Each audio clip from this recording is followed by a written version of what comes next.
ரகசியம் பேசிக்கிட்டோம், நாங்க 2 பேரும் காதல் வலை வீசிக்கிட்டோம்.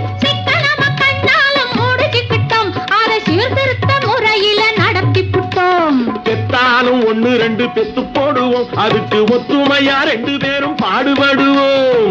ஊதாரி பிள்ளைகளை பெக்க மாட்டோம், அது ஊரு வந்து வாங்கும்படி வைக்க மாட்டோம். நாங்க புதுசா